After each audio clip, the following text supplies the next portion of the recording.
সবাই প্যালেস্টাইনের প্রতি নির্মমতা। এটা কোনোদিন ইসলামের শিক্ষা ছিল না। আন্তর্জাতিক জুতার ব্র্যান্ড বাটার শোরুমে লুটপাটের দৃশ্য এটি। এখানে প্রকৃত মুসলিম একজনও নাই।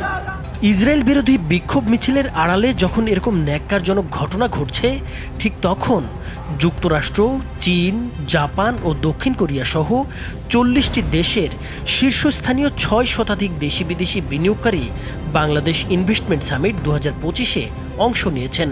ফলে হামলা ও লুটপাটের ঘটনা দেখার পর তারা সরকারের আহ্বানে কতটুকু সাড়া দেবেন সেটি নিয়েও প্রশ্ন দেখা দিয়েছে।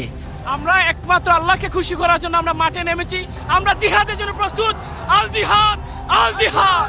যারা হামলার ঘটনা ঘটিয়েছেন তারা দেশের অর্থনীতি ও স্থিতিশীলতার প্রকৃত শত্রু বলে মন্তব্য করেছেন বাংলাদেশ বিনিয়োগ উন্নয়ন কর্তৃপক্ষের নির্বাহী চেয়ারম্যান চৌধুরী আশিক মাহমুদ বিন হারুন। বিএনপির স্থায়ী কমিটির সদস্য সালাউদ্দিন আহমেদ বলেন, সরকারের ও আইনশৃঙ্খলা রক্ষাকারী বাহিনীর ব্যর্থতা এখানে লক্ষণীয়। বিশ্লেষকরা মনে করেন এসব মব বা দলবদ্ধ বিশৃঙ্খলা সামলাতে অন্তর্বর্তী সরকার ব্যর্থ হয়েছে। অর্থনীতিবিদ ডক্টর দেবপ্রিয় ভট্টাচার্য বলেন, লজ্জার এবং দুঃখজনক ব্যাপার হচ্ছে দেশের ভেতরে বাজার ব্যবস্থাকে আমরা সুরক্ষা দিতে পারছি না। এটা ভীতিকর। প্রশ্ন হচ্ছে, কারা করছে এসব ভাঙচুর আর লুটপাট? 7 এপ্রিল গাজায় চলমান গণহত্যার বিরুদ্ধে বিশ্বজুড়ে পালিত হয়েছে the world stops for Gaza. এই কর্মসূচির প্রতি সংহতি জানিয়ে বাংলাদেশেও বিভিন্ন বিশ্ববিদ্যালয়ে পালিত হয় নো ওয়ার্ক নো স্কুল কর্মসূচি। ঢাকা ও জাহাঙ্গীরনগর বিশ্ববিদ্যালয় সহ বিভিন্ন শিক্ষা প্রতিষ্ঠানের শিক্ষার্থীরা ক্লাস ও কাজ বন্ধ করে মানববন্ধন ও বিক্ষোভে অংশ নেয় রাজনৈতিক দলগুলোও। এছাড়া ইসরায়েলি হামলার নিন্দা জানিয়ে তা অবিলম্বে বন্ধের আহ্বান জানিয়েছে অন্তর্বর্তী সরকার।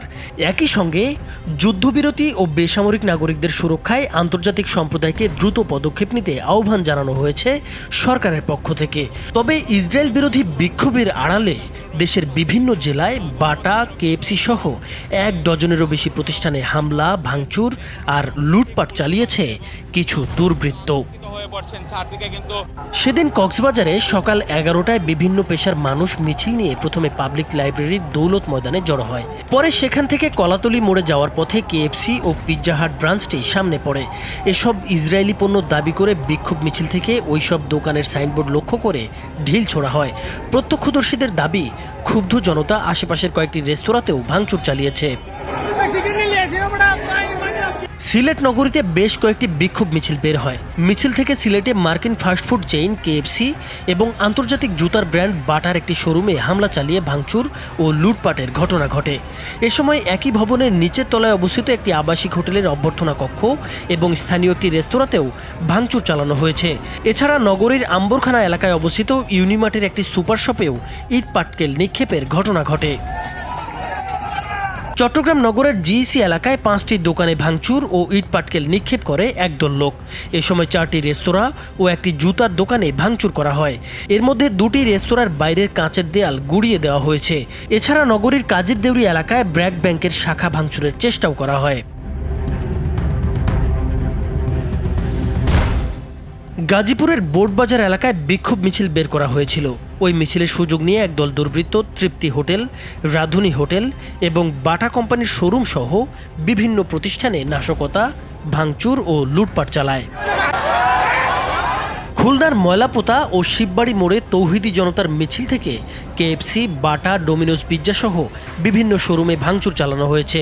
ইসরায়েলি পণ্য রাখা ও বিক্রির অভিযোগ তুলে এসব প্রতিষ্ঠানে ভাঙচুর চালায় বিক্ষোভকারীরা। এসব দলবদ্ধ আক্রমণ বা মব তৈরির ক্ষেত্রে অনেক সময় সামাজিক যোগাযোগ মাধ্যমেও নানা প্রচার চালাতে দেখা গেছে।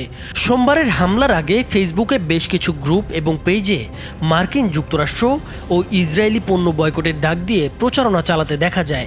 ওইসব প্রচারণায় সাড়া দিয়ে বিক্ষোভকারীদের মধ্যে অতি উৎসাহী একটি অংশ এসব ব্যবসা প্রতিষ্ঠানে হামলা চালিয়ে থাকতে পারে বলে প্রাথমিকভাবে ধারণা করছেন পুলিশ কর্মকর্তারা।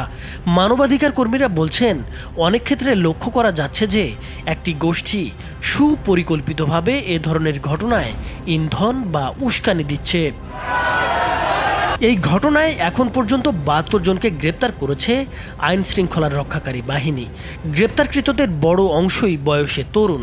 তবে তারা নিজেদের ইচ্ছায় নাকি কারণ নির্দেশে হামলা লুটপাট চালিয়েছে সেটি তদন্ত করে দেখা হচ্ছে বলে জানিয়েছে পুলিশ কর্মকর্তারা। এখন পর্যন্ত 10টি মামলা দায়ের করা হয়েছে। প্রেস সচিব জানিয়েছে, ব্যবসা প্রতিষ্ঠানে হামলার ঘটনা তদন্ত করে আরও মামলা দায়ের করা হবে।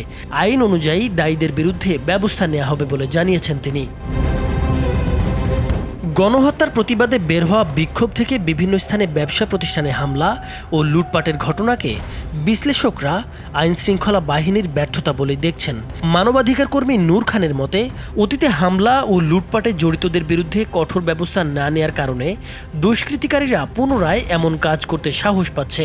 প্রথমে আওয়ামী লীগ নেতাকর্মীদের বাড়ি ও ব্যবসা প্রতিষ্ঠানে হামলা হলেও পরে তৌহিদি জনতার নাম দিয়ে মাজার, দরগা, সাংস্কৃতিক অনুষ্ঠান ও নারী ক্রীড়াবিদদের লক্ষ্য করে হামলা চালানো হয়। বিশেষজ্ঞরা বলছেন, সরকার যদি উস্কানিদাতাদের শনাক্ত করে দৃষ্টান্তমূলক শাস্তি না দেয় তাহলে আইন শৃঙ্খলা পরিস্থিতি আরও খারাপ হতে পারে। অর্থনীতির দিক থেকেও বিষয়টি উদ্বেগজনক। বিনিয়োগের জন্য শান্ত ও স্থিতিশীল পরিবেশ দরকার। তা না থাকলে দেশি বিদেশি বিনিয়োগকারীরা দেশে বিনিয়োগ আগ্রহ হারিয়ে ফেলবে। নাইমুর হোসেন, মাছরাঙা টেলিভিশন।